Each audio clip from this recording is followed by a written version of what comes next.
Velkomin í sjötta þátt Askur Veraldar. Ég ætla að hafa þetta myndband svolítið off-camera út af því að ég er ekki bara fyrir styrt í dag og klukkan er fucking 10. Ég veit fucking slæmt en ég hoppi sjávar strax að þetta. En mér langaði snögglega að taka upp myndband fyrir Askur Veraldar því að dagur í dag er svolítið perfekt varðandi það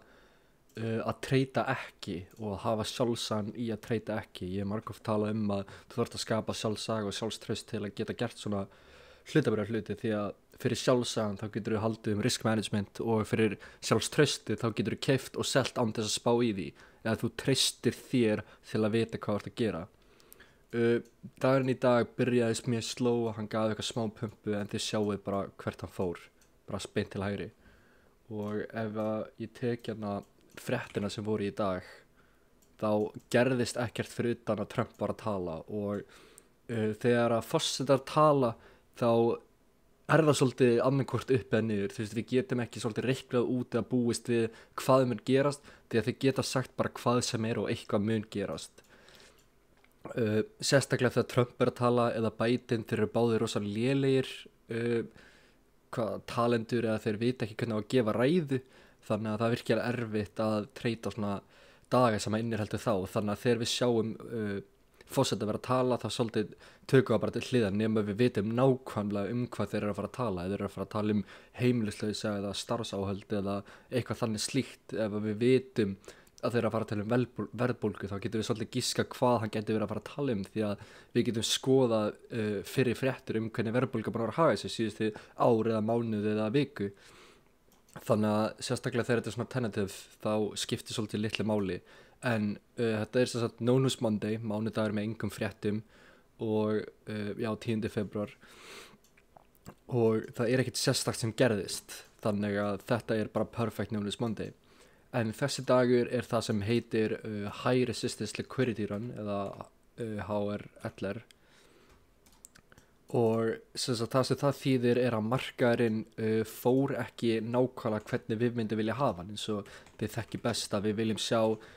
liquidity run tekið út og high resistance, oh my god, ég skiptir ekki máli þegar kemur að markaðurinn er að haga sig þá viljum við væntanlega sjá hann halda áfram beint upp ef ég fer inn í 15 mínúna timeframe snöggast þá sjáum við fyrir markaðinn þá við opnum hérna niðri og hann byrjaði bara strax að fara alla leið upp fattiði. Hann fór fyrir 9.30 þá fór hann upp 1313 ticks þegar markaðinn hreyfir sig svona mikið í Asia og London þá viltu helst ekkert vera að treyta New York AM og jafnvel kannski ekki New York PM allavega ekki New York AM. Það er svo hættulegt þegar markaður hreyfir sig svona mikið því að markaður þarf alltaf að hugsa sinn gang, hann þarf alltaf svolítið að slaka aðeins á áður hann heldur áfram og það er akkurat það sem markaður mun gera sérstaklega núna fyrir New York AM og PM er að hann þarf svolítið að hugsa sinn gang og hann fer bara upp eða niður og bæði og þannig myndar hann þessar til hliðar skref. Þannig að ef við förum bara yfir hvað markaðurinn gerði deginum áður þá sjáum við fengum þetta massive dump að við fengum á föstu deginum sem sagt non-farm payroll og það var FOMC seinna yfir vikuna að þetta tekur út news high og fer strax í news low og heldur síðan áfram niður bara allan daginn. Þegar markaðurinn opna svo á sunnudagskvöldinu eða mánudagsmorgun eins og sem við vilja segja að hann heldur bara strax áfram yfir leið og markaðurinn opnar hann fer aðeins niður og heldur svo byllandi leið upp. Hann slakast aðeins á hérna yfir Asia og aðeins yfir London en svo þegar London fer að loka og New York er að opna þá byrjar hann svolítið aðeins aftur upp. En þið sjáu til dæmis að við fengum aldrei liquidity tekið út. Ef við skoðum bara aðeins yfir Asia þá sjáum við að við höfum endalaust sell-side liquidity verið að myndast en það er aldrei tekið út, við fáum bara equal lows. Það gæti alveg verið að markaðurinn fer eitthvað smá svona niður en það er ekki eitthvað endilega sem við viljum sjá. Ef ég var að treyta þetta til dæmis akkurat hér, það sem ég myndi vilja sjá er að markaðurinn myndi allavega ekki fara neðar en þetta, það er númer 1 út af því að þetta er það sem heitir intermediate term low muni swing inn í fair value gap þannig að ef að markaðurinn skildi fara fyrir neðan þetta þá myndi ég ekki vilja treyta eða ég myndi þá vilja shorta frekar út af því að intermediate term lows eru swingpunktar sem halda mesta liquidityin út. En ef við skildum taka þá myndi ég vilja sjá það bara einhvern veginn svona, þú veist, bara þú veist, ég skal draga það aðeins nær saman til að sýna hversu hratt ég myndi vilja að þetta myndi fara út, að innan við 15 mínútum þá myndi ég vilja sjá það fara niður og aftur upp. Ef að markarinn skildi koma allalega hinga niður, ég myndi aldrei vilja sjá hann lokast, þú veist, að markarinn myndi gera, þú veist, eitthvað svona, fatti. Ég myndi ekki vilja sjá hann hanga hérna niður og sérstaklega fyrir neðan þetta main threshold eða consequent encouragement. Ég myndi aldrei vilja sjá hann halda sér fyrir neðan það eða loka sér fyrir neðan það því að það sýnir veikleika í longs, fatti. Ef að ég myndi vilja treyta inn í þessu fyrir value gapi þá myndi ég vilja sjá kannski eitthvað svona, þú veist, eitthvað svona slíkt eða það sem ég sýndi ykkur þannig upprunlega, bara svona, bara inn og strax aftur út. Þetta svona númer 1 sem ég sé strax. Og þið sjáu að við búum til endalaust af, þetta svolítið stórt liquidity pool hérna, breytið þetta yfir í svona, þetta svolítið stórt liquidity pool hér og svo höfum við einnig equal low sem við tökum aldrei út, þú veist, þetta eitthvað sem við bara einfallega tökum ekki út. Þannig að þetta svona 2 aðalhlutir sem ég sé strax, að við búum til liquidity en við tökum það aldrei út, einnig eins og hérna, fleiri equal lows hérna í 9.30, þegar markarinn opnar, relative equal lows hér, þið sjáu að við tökum þetta aldrei út. Þannig að ef við förum niður á 1 mínútuna og skoðum aðeins London sessionið, það hérna klukkan 3, þetta hér, þið sjáu að markarinn reynir margoft að fara hérna niður, þú veist, equal lows, bara perfect tick hérna og aftur hér, reynir aftur hér, en hann tekur aldrei út þetta liquidity eins og hér, hann reynir að koma hingað niður en tekst það ekki. Þannig að við tökum liquidity línuna og færum aftur hingað upp, við tökum þetta aldrei út. Og þetta akkurat bara það sem Lotto gerir, hann svona reynir að taka sell-side liquidity út og hann býr til buy-side liquidity líka, en þið sjáuð að það í bullandi erfileikum að taka út. Ef við myndum til dæmis vilja fara long eitthvað staðar, ég veit ekki að þessum orderblokk hér til dæmis, þá myndum við vilja sjá sko displacement fyrir ofan og svo koma aftur tilbaka, fattu. Við viljum sjá markaðinn sína vilja að fara aftur upp. Þið fyrir svolítið að passa að hugsa einfalt, að þetta ekki alltaf bara markaðinn að fara hérna eftir þessu fyrir value gapi, hann að snerta þennan breakerblokk og við erum að respekta þetta orderblokk, þú veist, að hugsa þannig alltaf mun fyrsta lagi gera ykkur virkilega þreytta því að þið alltaf að spá og spöklur og pæla í hverju einasta kerti sem að myndast og hverju einasta fyrir value gapi sem að myndast. En ef við zoomum bara aðeins út og sjáum bara markarinn svo sem ekkert að sína vilja til að fara eitthvað hart og rösklega upp, fatti. Þannig að þá kannski ekki besti dagurinn að vera að treyta þetta eða hann ekki að sína vilja að fara neðar, að hann reynir það en hann ekki að sína vilja til að geta það. Að það ekki alltaf best að vera að hugsa endalaust liquidity og fyrir value gaps og eitthvað. Stundum bara nóg að hugsa, að zooma aðeins út og sjá í alvöru hvert markarinn í raun og vera að fara. Hann í erfiðleikum að halda áfram að fara niður, þá gæti verið að fara upp, en hann líka í erfiðleikum við að halda áfram að fara upp, þá gæti verið að fara niður. Nei, hann líka í erfiðleikum að halda, þú veist, að það stundum gott að skoða bara nokkra hluti í einu í staðins að vera að stúdera markaðinn. En þetta alltaf hvað London gerir, hann fer upp, fer niður, tekur ekki út liquidity, þetta equal lows, það ekki sell-side liquidity tekið út, fer aftur upp, nær ekki að taka út buy-side liquidity hér, en samt heldur áfram að fara aftur niður, fatti, að hann að sína vilja í báðar áttir en vill hvorugt fara í hvoruga átt. Þannig að við fáum loksins displacement hér, en markaðurinn sýnir ekki vilja til að respekta fair value gap, svo hann býr til inverse fair value gap, svo býr hann aftur til inverse fair value gap, svo býr hann aftur til inverse fair value gap og einu sinni enn og við fáum svo loksins fair value gap aftur niður, þú veist, þetta svo mikið í gangi að það best bara að zooma út og skoða hvað markaðurinn að gera. En við skulum fara hérna yfir í New York Open, removal drawings hérna. Þannig að markaðurinn opnar hér, akkurat hér. Við sjáum strax að markaðurinn fer inn í eitthvað volume imbalance, en muniði að markaðurinn búin að vera að sýna erfiðleika að fara í hvoruga átt bara síðan Asia session, að markaðurinn svolítið bara að stolla það sem við kallum það. Og aftur hann, þú veist, fer inn í volume balance, fer niður, býr til einhverja orderblokk setna, byrjar að respekta þá en býr svo til equal lows. Ok, það kannski svolítið sniðugt að shorta, þar að þú shortar hér, stoppið kannski hérna fyrir ofan og þú strax stoppar út. Ok, við erum komið þá með hérna, stórt fair value gap hér, prófum kannski að sækjast í það. Þú veist, að þegar svona hlutir gerast, þú veist, þú fær buy-side liquidity take út, þetta hefði verið stórt trade, fatti, en í raun og veru þetta bara 116 ticks. Þið græðið ekkert að þessu, fatti, og ef við skildum setja, þú veist, gera þetta að venjulegu trade, setja stopp á equal lows, nummer 1, það brenglað dæmi að setja stopp í equal lows, því að markarar mun einhver tíma taka þetta út.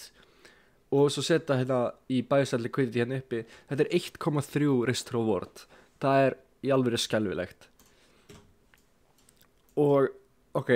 markaðurinn heldur síðan áfram eftir að koma allavega hinga niður aftur. Þetta eitthvað sem ég myndi aldrei vilja sjá. Fatti, það kemur og tekur út intermediate term low. Þetta eitthvað sem ég myndi aldrei vilja sjá. Markaðurinn heldur áfram upp í fullum krafti, ok, fullum krafti. Þetta akkurat það sem ég myndi vilja sjá. En þið sjáuð, á meðan hann á fullum krafti, þá hann að búa til ógeðslega mörg kerti í leiðinni. Að þetta pump hérna sem við erum að sjá hér tekur í raun og veru, þú veist, 30 mínútur að myndast, og á þessum 30 mínútum ferðast að 400 ticks. Þú veist, við erum að fá 100 ticks á cirka 10 mínútum, aðeins meira, 125 ticks á 10 mínútum. Það ekkert eitthvað sem við viljum sjá, því ég veit að þú hefur tekið trade og þú hefur örugglega fengið 600 ticks á, ég veit ekki, 4-5 mínútum, jafnvel. Þú veist, markaðurinn hefur hreyft sig miklu betur í þetta. Þetta þetta high resistance liquidity run, eða liquidity day, að markaðurinn í bullandi erfiðleikum við að fara bara eitthvert, að hann bara getur ekki valið hvert að vill fara, eins og kærasti eða kærastað, reyna að velja hvað þau vilja borða í kvöldmat, fatti. Það bara hefur ekki glóru hvað það vill. Markaðurinn heldur áfram að búa til þetta perfect trendline, hérna sem við sjáum. Þannig að fólk myndi kannski búast við að myndi fá eitthvað massíft sell-off. Þannig að ok, við fáum hérna loksins, það SMT hérna milli, ég veit það, maður sjá, ég skoða nefnilega í dag, ef ég fer hérna yfir á IS, þá sjáum við að, neða það hérna, hvað var það, kannski búið að lagast þetta SMT, ég nefnilega að loka þetta þegar ég sá þetta SMT. Alltaf skiptir ekki allir máli. Það ef ég opna hérna indicatorinn, þá sjáu að það bearish SMT í gangi hérna. Þið sjáu active, það þýðir að það í gangi. En það eitthvað stær SMT hérna milli, ég nenni ekki að fara að leita því. En við sjáum akkurat, ok, markaðurinn gefur eitthvað smá prump hérna niður, býr til eitthvað nokkuð fyrir value gaps, kemur alveg vel hátt aftur tilbaka, heldur áfram niður, kemur svo aftur mjög hátt tilbaka, tekur út buy-side liquidity, ok, ekki slæmt, við erum strax byrjað að sjá eitthvað. Hvað gerist næst? Við höfum break structure hérna niðri, fatti, þetta alveg nokkuð glæsilegt. Við höfum change in state of delivery hérna, ok, þetta svolítið byrja að sína eitthvað gott myndast. Þannig að við skulum að hugsa bara að selja, ég veit ekki, já, segjum bara að við seljum í change in state of delivery, að við mistum af hérna, þannig að við skulum selja hér í staðinn. Stopploss okkar hérna uppi að sækjast í hérna niðri og við erum stoppið út, fatti. Þetta þú veist, það svo mörg setups að myndast en ekkert að skapast, ef það make sense. Markaðurinn aftur bullandi erfiðleikum með að velja hvert það vill fara, það býr til bullish fyrir value gap, en svo inversa það strax aftur bara til að halda áfram aftur. Ok, ekkert mál, það býr til bearish fyrir value gap, inversa það strax. Þú veist, markaðurinn bara hefur ekki glóru hvað það vill. Að það sem markaðurinn að gera að það að skapa buy-side og sell-side liquidity báðu megin. Því að þegar einhverja fréttir muni koma út, sem kannski seinni í vikunni, ég ekki alveg bara að skoða það, en þegar fréttir muni koma út, þá hefur markaðurinn ógeðslega mikið liquidity til að taka út. Að markaðurinn muni annarkvort droppa bara massíft, eða við myndum sjá eitthvað dropp hérna niður og svo spike aftur upp. Ég myndi hugsa að við myndum taka út þessi lows hérna. Þannig að ef við myndum fá fréttir, við myndum annarkvort fá eitthvað svona bara strax, eða við myndum fá eitthvað svona, fattiði, að það sem high resistance liquidity run days eða dagar er að gera er að það er akkurat að gera það, skapa high resistance liquidity, því að þegar við þurfum á því að halda þá er það til,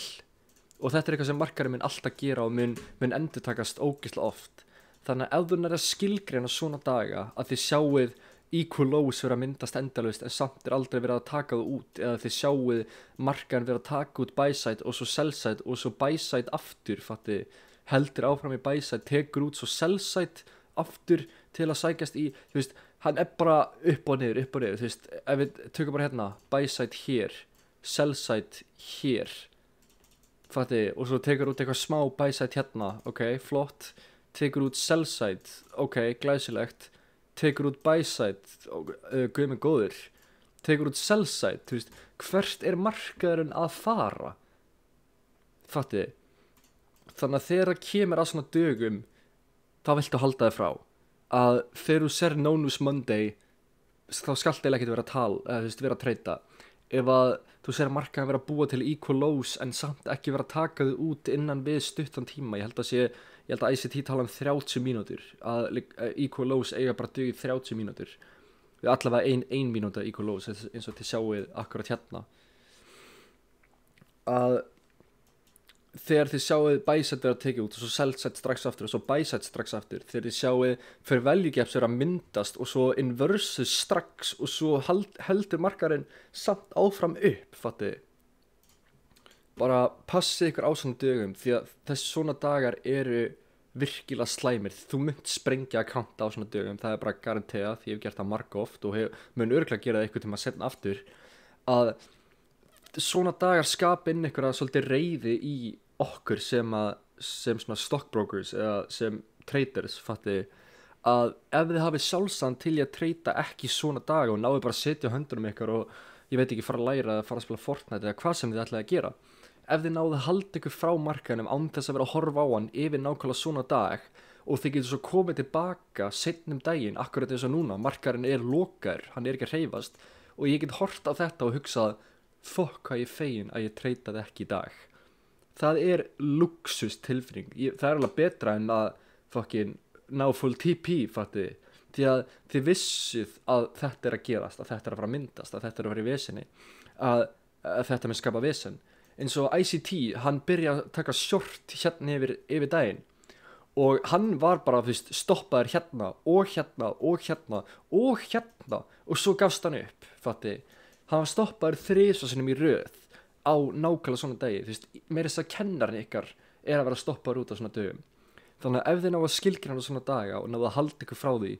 það mun bjarga ykkur rosalega, þið munum á að eiga akkántin ykkar miklu lengur, því að ég veit þið eru kannski að hugsa bara að það er ekki sens að ég er að fara að sprengja akkánt á svona degi því að regla mín er 1 trade á dag eða 3 trade á dag, það bara, ég mun garantera við ykkur að einn daginn, hvort sem það er núna morgun eða hvort sem það er eftir viku eða hvort sem það er eftir 5 ár, þið munuð einn daginn sprengja reikning, hvort sem það er live eða funded eða íval eða performance, þið munuð sprengja að minnstakosti 1 account á svona degi ef þið er ekki nú þegar búin að því. Þannig að já, svolítið bara haldið ykkur frá svona degi, að það er ekki sniðugt að vera að treyta á svona dag, þú veist, eins og þetta er nýju kerti hér og við erum búin að vera að inversa eitthvað risastórt 1 hour fyrir value gap, ég held þessi 4 ár, við inversum 4 hour fyrir value gap, fattiði, það er ekkert sniðugt að vera að treyta svona daga. En já, ég heiti Ásmundur Ari, betur sem gott að pissa, takk fyrir mig.